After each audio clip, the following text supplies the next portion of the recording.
Hey guys, welcome back to our read aloud of The Voyage of the Dawn Treader, and today we are starting with Chapter 7, which is entitled How the Adventure Ended. "Look at what?" said Edmund. "Look at the device on the gold," said Caspian. "A little hammer with a diamond above it like a star," said Drinian. "Why, I've seen that before."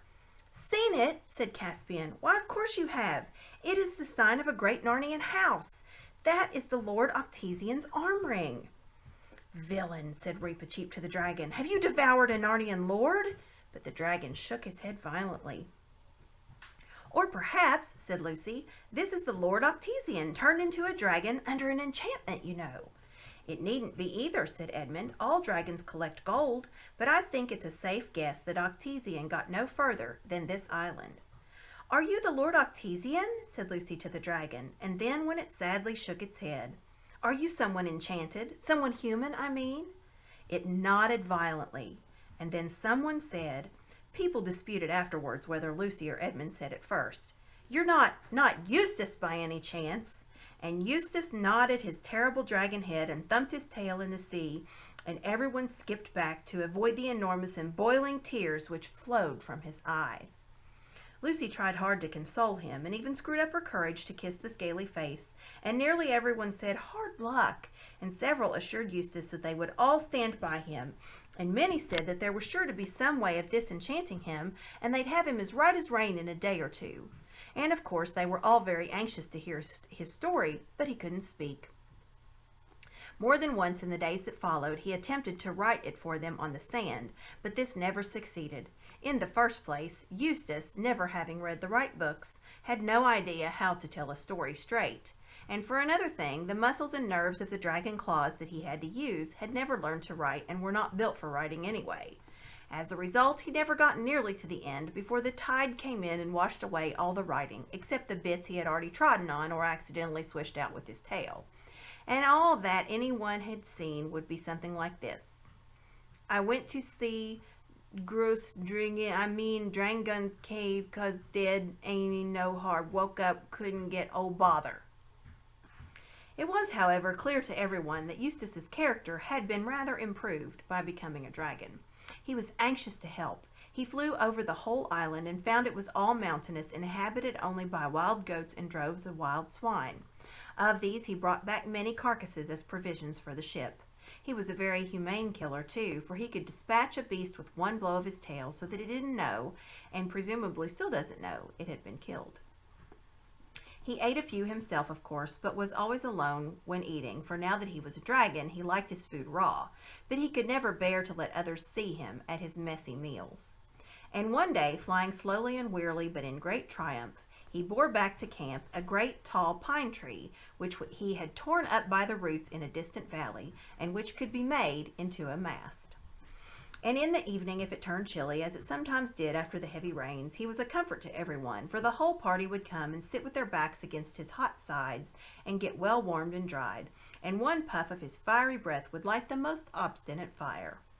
Sometimes he would take a select party for a fly on his back, so that they could see wheeling below them the green slopes, the rocky heights, the narrow pit-like valleys, and far out over the sea to the eastward, a spot of darker blue on the blue horizon, which might be land.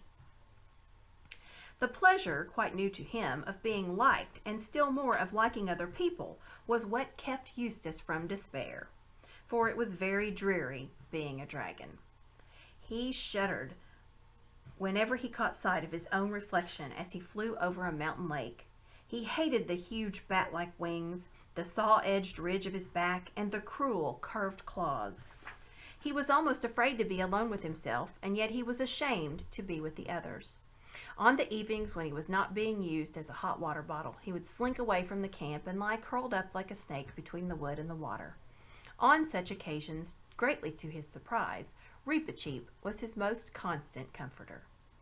The noble mouse would creep away from the merry circle at the campfire and sit down by the dragon's head, well to the windward, to be out of the way of his smoky breath. Then he would explain that what had happened to Eustace was a striking illustration of the turn of fortune's wheel, and that if he had Eustace at his own house in Narnia, It was really a hole, not a house, and the dragon's head, let alone his body, would never have fitted in.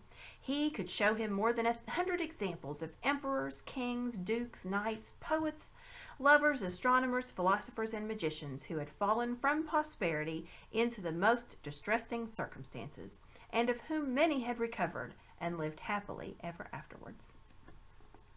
It did not, perhaps, seem so very comforting at the time, but it was kindly meant, and Eustace never forgot it. But of course what hung over everyone like a cloud was the problem of what to do with their dragon when they were ready to sail. They tried not to talk of it when he was there, but he couldn't help overhearing things like, would he fit all along one side of the deck, and we'd have to shift all the stores to the other side down below to balance? Or, would towing him be any good? Or, would he be able to keep up by flying? And, most of all, but how are we to feed him?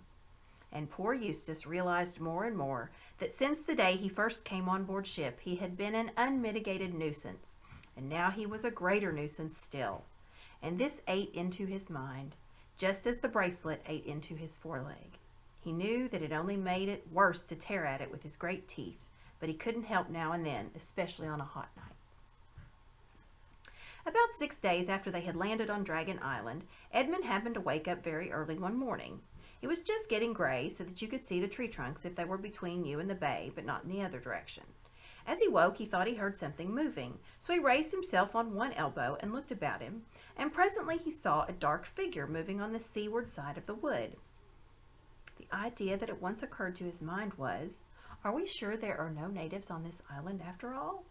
Then he thought it was Caspian. It was about the right size, but he knew that Caspian had been sleeping next to him and could see that he hadn't moved. Edmund made sure his sword was in its place and then rose to investigate. He came down softly to the edge of the wood, and the dark figure was still there. He saw now that it was too small to be Caspian and too big to be Lucy. It did not run away. Edmund drew his sword and was about to challenge the stranger when the stranger said in a low voice, "Is that you, Edmund?" "Yes. Who are you?" said he. "Don't you know me?" said the other. "It's me, Eustace." "By Jove," said Edmund, "so it is, my dear chap." "Hush," said Eustace, and lurched as if he were going to fall. "Hello," said Edmund, steadying him. "What's up? Are you ill?" Eustace was silent for so long that Edmund thought he was fainting, but at last he said, "It's been ghastly. You don't know, but it's all right now. Could we go and talk somewhere? I don't want to meet the others just yet." "Yes, rather anywhere you like," said Edmund. "We can go and sit on the rocks over there. I say, I am glad to see you looking yourself again. You've had rather a beastly time." They went to the rocks and sat down looking out across the bay, while the sky got paler and paler, and the stars disappeared except for one very bright one low down and near the horizon. "I won't tell you how I became a dragon till I can tell the others and get it all over," said Eustace. "By the way, I didn't even know it was a dragon till I heard you all using the word when I turned up here the other morning. I want to tell you how I stopped being one." "Fire ahead," said Edmund. "Well, last night I was more miserable than ever, and that beastly arm ring was hurting like anything." "Is that all right now?" Eustace laughed, a different laugh from any Edmund had heard him give before, and he slipped the bracelet easily off his arm. "There it is," he said, "and anyone who likes can have it as far as I'm concerned. Well, as I say, I was lying awake and wondering what on earth would become of me. But mind you, it may all have been a dream, I don't know." "Go on," said Edmund, with considerable patience. "Well, anyway, I looked up and saw the very last thing I expected. A huge lion coming slowly towards me. And one queer thing was that there was no moon last night, but there was moonlight where the lion was. So it came nearer and nearer, and I was terribly afraid of it. You may think that being a dragon I could have knocked any lion out easily, but it wasn't that kind of fear. I wasn't afraid of it eating me. I was just afraid of it, if you can understand. Well, it came up close to me and looked straight into my eyes, and I shut my eyes tight. But that wasn't any good, because it told me to follow it." "You mean it spoke?" "I don't know. Now that you mention it, I don't think it did. But it told me all the same, and I knew I'd have to do what it told me, so I got up and followed it. And it led me a long way into the mountains, and there was always this moonlight over and around the lion wherever we went. So at last we came to the top of a mountain I'd never seen before, and on top of this mountain was a garden, fruit trees and everything, and in the middle of it there was a well. I knew it was a well because you could see the water bubbling up from the bottom of it, but it was a lot bigger than most wells, like a very big round bath with marble steps going down into it. The water was as clear as anything, and if I could get in there and bathe, it would ease the pain in my leg. But the lion told me I must undress first. Mind you, I don't know if he said any of the words out loud or not. I was just going to say that I couldn't undress because I hadn't any clothes on when I suddenly thought that dragons are snaky sorts of things, and snakes can cast their skins. Oh, of course, thought I, that's what the lion means. So I started scratching myself and my scales began coming off all over the place. And then I scratched a little deeper, and instead of just scales coming off here and there, my whole skin started peeling off beautifully, like it does as if I were a banana. In a minute or two, I just stepped out of it. I could see it lying there beside me, looking rather nasty. It was a most lovely feeling. So I started to go down into the well for my bath. But just as I was going to put my feet in the water, I looked down and saw that they were hard and rough and wrinkled and scaly, just as they had been before. Oh, that's all right, said I. It only means I have another smaller suit underneath the first one, and I'll have to get out of it too. So I scratched and tore, and this underskin peeled off beautifully, and out of it I stepped and left it lying beside the other one and went down to the well for my bathe. Well, exactly the same thing happened again, and I thought to myself, oh dear, however many skins have I got to take off? But I was longing to bathe my leg, so I scratched away for the third time and got off a third skin just like the other two and stepped out of it. But as soon as I looked at myself in the water, I knew it had done no good. Then the lion said, but I don't know if it spoke. You will have to let me undress you. I was afraid of his claws, I can tell you, but I was pretty nearly desperate now. So I just lay flat down on my back and let him do it. The very first tear he made was so deep that I thought it had gone right into my heart. But when he began pulling the skin off, it hurt worse than anything I've ever felt. The only thing that made me able to bear it was just the pleasure of it peeling off. You know, if you've ever picked a scab off a sore place, it hurts, but it's fun to see it coming off. I know exactly what you mean, said Edmund. Well, he peeled the beastly stuff right off, just as I thought I had done it myself the other 3 times, only they didn't hurt. And there it was, lying on the grass, thicker and darker and more knobbly looking than the others had been. And there I was, as smooth and soft as a peeled switch, and smaller than I had been.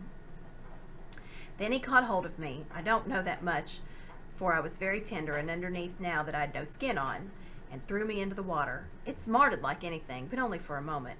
And then it became perfectly delicious, and as soon as I started swimming and splashing, I found that all the pain had gone from my arm. And then I saw why. I had turned into a boy again. You'd think me simply phony if I told you how I felt about my own arms. I know they've no muscle and are pretty moldy compared with Caspian's, but I was so glad to see them. After a bit, the lion took me out and dressed me. Dressed you? With his paws? Well, I don't exactly remember that bit, but he did somehow or other, in new clothes, the same I've got on now, as a matter of fact. And then suddenly I was back here, which is what makes me think it must have been a dream. No, it wasn't a dream, said Edmund. Why not? Well, there are the clothes for one thing, and you've been undragoned for another. What do you think it was then? Said Eustace. I think you've seen Aslan, said Edmund. Aslan, said Eustace. I've heard that name mentioned several times since we joined the Dawn Treader, and I felt, I don't know what, but I hated it. But I was hating everything then, and by the way, I'd like to apologize. I'm afraid I've been pretty beastly. That's all right, said Edmund. Between ourselves, you haven't been as bad as I was on my first trip to Narnia. You were only a jerk, but I was a traitor. Well, don't tell me about it then, said Eustace. But who is Aslan? Do you know him? Well, he knows me, said Edmund. He's the great lion, the son of the emperor over the sea, who saved me and saved Narnia. We've all seen him. Lucy sees him the most often, and it may be Aslan's country we are sailing to. Neither said anything for a while. The last bright star had vanished, and though they could not see the sunrise because of the mountains on their right, they knew it was going on because the sky above them and the bay before them turned the color of roses. Then some bird of the parrot kind screamed in the wood behind them, and they heard movements among the trees, and finally the blast of Caspian's horn. The camp was astir. Great was the rejoicing when Edmund and the restored Eustace walked into the breakfast circle around the campfire, and now, of course, everyone heard the earlier part of his story. People wondered whether the other dragon had killed the Lord Octesian several years ago, or whether Octesian himself had been the old dragon. The jewels with which Eustace had crammed his pockets had disappeared, along with the clothes he had been wearing, but no one, least of all Eustace himself, felt any desire to go back to that valley for more treasure. In a few days now, the Dawn Treader, remasted, repainted, and well stored, was ready to sail. Before they embarked, Caspian caused to be cut on a smooth cliff facing the bay the words, "Dragon Island, discovered by Caspian X, King of Narnia, in the 4th year of his reign. Here, as we suppose, the Lord Octesian had his death." It would be nice and fairly true to say that from that time forth Eustace was a different boy. To be strictly accurate, he began to be a different boy. He had relapses. There were still many days when he could be very tiresome, but most of those I shall not notice. The cure had begun. The Lord Octesian's arm ring had a curious fate. Eustace did not want it and offered it to Caspian, and Caspian offered it to Lucy. She did not care about having it.